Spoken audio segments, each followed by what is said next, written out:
अक्सर ऐसा होता है कि गांव के लोग सुबह सुबह ही उठकर शौच के लिए निकल जाते हैं और आज 5 बज रहे होंगे और उसी टाइम एक 60 साल के बुजुर्ग आदमी जो कि शौच के लिए निकलते हैं। रास्ते में वो चले जा रहे थे और अचानक उनकी पैर एक गड्ढे में जाकर पड़ती है। गड्ढे में जैसे ही उनका पैर पड़ता है तो 60 साल के बुजुर्ग आदमी वहीं पर गिर जाते हैं। तभी उन्हें महसूस होता है कि शायद वो किसी सोए हुए आदमी पर गिरे हैं। उन्हें यकीन नहीं होता कि शायद सामने इतनी रात को कोई सोया होगा। तो अपना पैकेट से एक माचिस निकालते हैं और एक माचिस को तिल्ली जलाकर उसे देखने की कोशिश करते हैं। तो सामने वो देखते हैं कि एक 22-23 साल की औरत की वहीं पर लाश पड़ा है और लाश के बदन पर कोई भी कपड़ा नहीं है, यानी वो लाश पूरा तरह से नग्न अवस्था में है। तो बाबा को सबसे पहले यकीन तो नहीं होता कि वो सामने क्या देख रहे हैं और वो घबराते घबराते पास में जाते हैं तो देखते हैं कि जो सामने वो देख रहे हैं वो बिल्कुल सच है। वो वहाँ पर बहुत ज़्यादा डर जाते हैं, वो चीखने और चिल्लाने लगते हैं। और अक्सर गांव में सुबह 4 बजे ही कई लोग शौच के लिए निकल जाते हैं, तो इधर उधर खेत में कई लोग भी निकले हुए थे। तो इनकी जब आवाज़ें लोगों को पास पहुंचता है तो कई लोग वहां पर इकट्ठे हो जाते हैं। तभी इन सभी लोगों को एक आवाज़ सुनाई देती है कि कोई वहां से भाग रहा है। कई लोगों के पास टर्च था तो वो टर्च को लाइट ऑन करके देखते हैं तो सामने देखते हैं कि 2 लड़के वहां से भाग रहे हैं। कई लोग उन दोनों लड़कों को पीछा करते हैं और उन्हें जाकर पकड़ लेते हैं। उसके बाद उन दोनों लड़कों की धुनाई वहां पर चालू हो जाती है और इस तरह 4:30 बज जाता है, यानी आधा घंटा लग जाता है और आधे घंटे से सभी लोग उन दोनों लड़कों की धुनाई कर रहे होते हैं। तभी एक बुजुर्ग आदमी जो कि गांव के एक संपन्न आदमी होते हैं, उनके पास एक लड़का जाकर पहुंचता है और कहता है, बाबा बाबा आपके दोनों नाती को कुछ लोग मार रहे हैं, गांव के लोग पीट रहे हैं। वो बुजुर्ग आदमी जो कि गांव के एक संपन्न आदमी है और गांव के हर आदमी उनकी बातों को मानता है। वो दौड़ते दौड़ते जाते हैं कि आखिर उनके नाती को कौन मार रहा है। वो गांव में जाते हैं तो उनके नाती को उनके सामने ही गांव के लोग मार रहे होते हैं। वो उन दोनों की बचाने की कोशिश करते हैं लेकिन कोई भी गांव वाला इनकी बातों को नहीं मानता है। उसके बाद वो बुजुर्ग आदमी पुलिस थाने में चले जाते हैं और इस टाइम हो रहा होगा लगभग 5 बजे सुबह। पुलिस स्टेशन में कोई आदमी आता है तो सभी पुलिस ऑफिसर उस टाइम सो रहे थे। वो जल्दी से एक इंस्पेक्टर साहब को जगाते हैं और उन्हें बताते हैं कि देखिए चलिए मेरे गांव में मेरे नाती को कई लोग गांव के लोग मार रहे हैं। इंस्पेक्टर साहब अपनी पूरी टीम लेकर वहां पर पहुंचते हैं और वहां पर इन दोनों की काफ़ी धुनाई हो चुकी थी। ये दोनों अधमरे की हालत में आ गए थे, लेकिन पुलिस वाले इन दोनों लड़कों को अपने कब्जे में ले लेते हैं और गाँव वालों से किसी भी तरह उन दोनों को छुड़ा लेते हैं। और उसके बाद खेत में जाया जाता है तो वहां पर वही लाश पड़ी हुई थी। पुलिस वाले लाश को ले लेते हैं और उसे पोस्टमार्टम के लिए भेज देते हैं। पोस्टमार्टम का रिपोर्ट भी आ जाता है और वे दोनों लड़के अभी भी जेल में कैद होते हैं। पोस्टमार्टम की रिपोर्ट में यह मिलता है कि लाश को कई बुरी जख्म दिया गया है। उसके प्राइवेट पार्ट पर भी काफ़ी घाव हैं और ब्लडिंग हुआ है और साथ में उसके मुंह पर कपड़े बांधकर उसके मुंह में अंदर कपड़े डाल दिया गया है, जिससे कि इस 22 साल की औरत की मौत हुई होगी। और उसके बाद ये पुलिस वाले उन दोनों लड़कों से पूछने लगते हैं कि आखिर बताओ तुम दोनों ने ये बुरी मौत क्यों दी, तुम ऐसा क्यों करना चाहते थे। लड़के सबसे पहले इन बातों को इग्नोर करते हैं, लेकिन लास्ट में पुलिस वाले कहते हैं कि आखिर तुम अगर सच्चाई बता दोगे, सच्चाई जानेंगे, उसी के बाद हम ही कुछ करेंगे, नहीं तो तुम लोगों ने जो गाँव वालों के साथ मार खाई है उससे कहीं ज़्यादा बुरी हालत हम लोग करने वाले हैं, इसलिए तुम लोग अपने आप से पूरी सच्चाई बता दो। तो वहीं पर एक लड़का सच्चाई बताना शुरू करता है। तो दोस्तों मेरा नाम है अंकलेश और ये सच्ची कहानी उत्तर प्रदेश से आ रही है। उत्तर प्रदेश में एक गांव पड़ता है और वहीं पर रहते हैं गांव के सबसे संपन्न आदमी सुरेंद्र सिंह। सुरेंद्र सिंह का बेटा का नाम नगेंद्र सिंह है और उनके ये नाती जो कि इस घटना को अंजाम दिया है उनका नाम मंटू सिंह है। तो ये तीनों सिंह परिवार हैं और गांव के काफी संपन्न आदमी है। गांव के लोग इन्हें जमींदार भी बुलाते हैं और गांव के हर लोग इनकी बातों को मानते हैं। लेकिन सुरेंद्र सिंह का बेटा का नाम नगेंद्र सिंह है, जिनका पत्नी कई वर्ष पहले ही उन्हें छोड़कर चली गई है। तो घर में और दूसरा कोई नहीं है, तो सुरेंद्र सिंह, उनके बेटे और उनके नाती, ये तीनों लोग रहते हैं। तो सुरेंद्र सिंह कभी कभी खाना बनाते हैं, कभी कभी नगेंद्र सिंह खाना बनाते हैं। उनका जो 19 साल का बेटा होता है मंटू सिंह, उनका पालन पोषण करते हैं।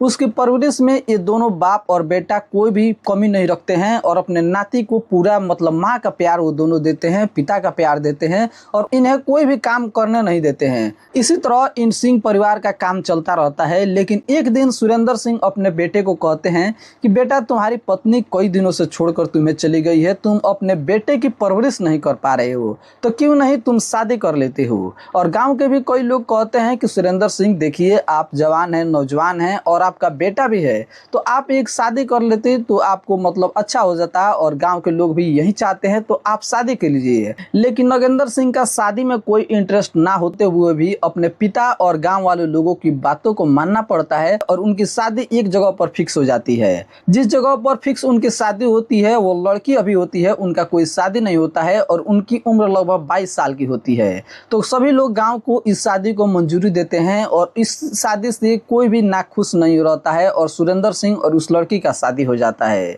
लेकिन जो उनका लड़का रहता है मंटू, वो उतनी इस सौतेली माँ को माँ नहीं कहता, क्योंकि उसका उम्र 19 साल होता है और उनके जो सौतेली माँ होती है उनकी उम्र 22 साल होता है। तो इसलिए इन लोगों का एज में कोई ज़्यादा डिफरेंस नहीं था, इसीलिए वो अपनी इस नई माँ को माँ नहीं कहता, उन्हें बस उसका नाम लेकर बुलाया करता है। घर में वो नई लड़की आती है जो कि देखने में भी बहुत सुंदर थी और साथ में वो काम करने और आदत स्वभाव से भी बहुत सुंदर थी। तो इसलिए उस घर में उसका बहुत इज्जत किया जाता है और वो अपने इस नए घर को अच्छी तरह से संभालना शुरू कर देती है। लेकिन इस शादी से कोई ना खुश था, तो वो था सुरेंद्र सिंह का बेटा मंटू सिंह। मंटू सिंह हमेशा उस नई लड़की को देखता रहता है और उन्हें हमेशा पाने की कोशिश करने लगता है। यानी उसकी उम्र में ज़्यादा डिफरेंस नहीं था और उसकी वो एज के बराबर थी, तो वह उसे मान नहीं कहता और साथ में उससे साथ कोई गंदी हरकतें करना चालू कर देता है।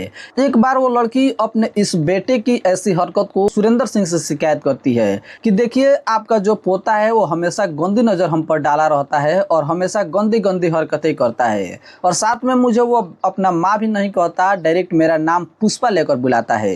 तो सुरेंद्र सिंह एक दिन मंटू को बुलाते हैं और कहते हैं, देखो बेटा, तुम्हारी भले एज में ज़्यादा डिफरेंस न हो लेकिन वो तुम्हारी माँ लगती है, इसीलिए तुम्हें उसे माँ कहना चाहिए, ना कि पुष्पा। तो मंटू अपने बाबा को यह समझाने लगता है कि देखिए, हमारा उसका एज ज़्यादा नहीं है और उसको माँ मैं कैसे कहूँ, क्योंकि वो मेरी माँ तो दिखाई ही नहीं देती। तो सुरेंद्र सिंह कहता है कि देखो, वो कुछ भी लगे लेकिन तुम्हारी नाते में माँ है, तो इसलिए तुम उसे माँ कहा करो। लेकिन लड़का मंटू इसकी बातों को नहीं मानता और उनकी बातों को काट कर वहाँ से निकल जाता है। एक बार मंटू उस औरत को हाथ पकड़ लेता है और हाथ पकड़कर खींचने लगता है। फिर वो औरत जाकर सुरेंद्र सिंह से शिकायत करती है और सुरेंद्र सिंह इस बार बहुत ही ज़्यादा गुस्सा होते हैं। वो अपने इस नाती को बुलाकर उसे बड़ी समझाते हैं और बड़ी समझाने की कोशिश करते हैं। लेकिन मंटू, जो कि पहले से ही एक अमीर परिवार में पला पोसा है, और वह इन बातों को नहीं मानता। जैसे जैसे उसकी उम्र बढ़ती जा रही है, वो बहुत गलती हरकतें करना चालू कर देता है और जो भी हरकतें करता है वो अपने दोस्त हरिओम को जाकर ये सारी बातें बताता है कि देखो, आज हमने अपने सौतेली माँ के साथ ये किया, मैंने उस पर एक गंदी नज़र गड़ाई थी। और वो हर बार मंटू से कहता है कि देखो, मेरे पिता को ये लड़की कैसे मिल गई, इतने सुंदर लड़की, इतनी कम उम्र और मेरे पिता इतने बड़े, ये लड़की के साथ बहुत ही ज़्यादा नाइंसाफ़ी हो रहा है। ये लड़की तो मुझे चाहिए होती थी और मेरे से उससे शादी करना चाहिए। लेकिन हरिओम उसे एक बार कहता है कि देखो, मैं तुम्हें सुझाव देता हूँ, तुम एक नशीली पदार्थ ले लो, मैं तुम्हें किसी दिन दूंगा और जिस दिन तुम्हारे पिता नहीं रहेंगे तुम अपने उस सौतेली माँ को खिला देना और उसके बाद तुम जो चाहे करना चाहते हो कर लेना।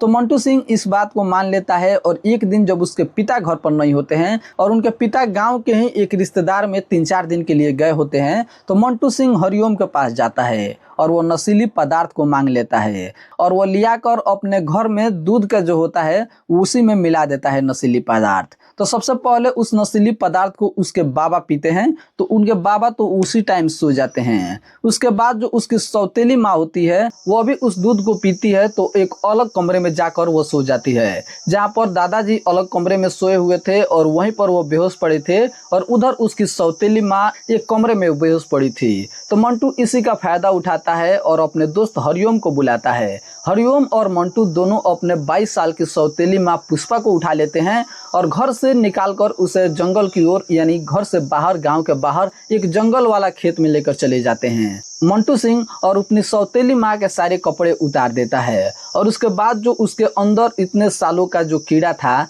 उसके साथ कुछ करने का, वो सभी करना शुरू कर देता है। लेकिन उसकी माँ यहाँ पर बेहोश पड़ी थी और मंटू सिंह अपने इस हरिओम दोस्त को भी उसके साथ कुछ करने को ऑफर देता है। तो हरिओम भी यहाँ पर कम नहीं था। हरिओम और मंटू सिंह दोनों पारा पारी उसके साथ जबरदस्ती करने शुरू कर देते हैं। लेकिन थोड़ी देर बाद उसकी माँ का होश आता है। वो होश आते हैं, चीखने और चिल्लाने लगती है। तो मंटू सिंह उसे चीखने और चिल्लाने से बचने के लिए उसकी के जो कपड़े रखे हुए थे बगल में खोलकर उसके मुंह में ठूस देता है और साथ में उसकी जो ओढ़नी थी उसी से उसका दोनों हाथ बांधकर पीछे कर देता है। और उसके बाद ये दोनों अपने मन मौजी के तरफ से जितना मन करे उतना उसके साथ पूरा एक गलत काम करते हैं। पूरा गलत काम कर रहे थे और उन्हें बचाने के लिए यहाँ पर कोई नहीं आ रहा था। थोड़ी देर बाद ये दोनों देखते हैं कि उसकी माँ, जो सौतेली माँ होती है, उसकी सांसें नहीं चल रही है। ये दोनों उसकी नाक के पास उंगली ले जाते हैं और देखते हैं कि उसकी सांसें सच में बंद हो चुकी है। लेकिन अब पता नहीं कि कपड़े ठूसने के कारण उसकी सांसें बंद हो चुकी है या इन दोनों को जबरदस्ती इतने बार उसके साथ गलत करने पर उसकी सांसें बंद हो चुकी है, यानी वो अब मर चुकी थी। इतने में ये दोनों काफ़ी घबरा जाते हैं और मंटू सिंह अपने घर जाता है।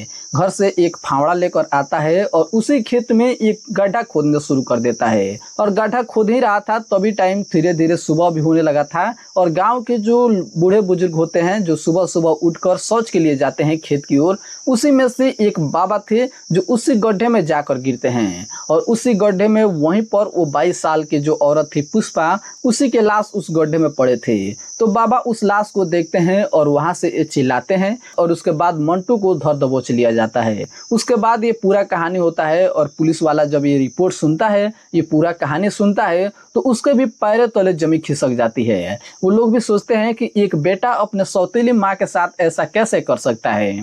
उसके बाद इस पूरा परिवार को खंडन हो चुका है। मंटू सिंह अभी जेल में है और उसका दोस्त हरिओम भी इसी जेल में है। और उसके पिता और दादा जो कि फिर से अपने इस अकेली घर में रहते हैं और उनका ये पूरा परिवार जो कि सुखी परिवार, एकदम संपन्न परिवार था और परिवार जो कि अब आगे बढ़ने वाला था, उसका ये पूरा परिवार फिर से बिखर चुका है। तो दोस्तों, ये कहानी सुनाने का मेरा मकसद किसी का दिल दुखाना नहीं, किसी को हैरान पहुंचाना नहीं, बल्कि आप लोगों को भी सतर्क करना है और छोटे छोटे बच्चों को भी सतर्क करना है कि वो ऐसी गलतियां कभी ना करे और इस वीडियो को देखकर कुछ सीखे कि ऐसा गलतियां नहीं करनी चाहिए। भले ही आपके उम्र में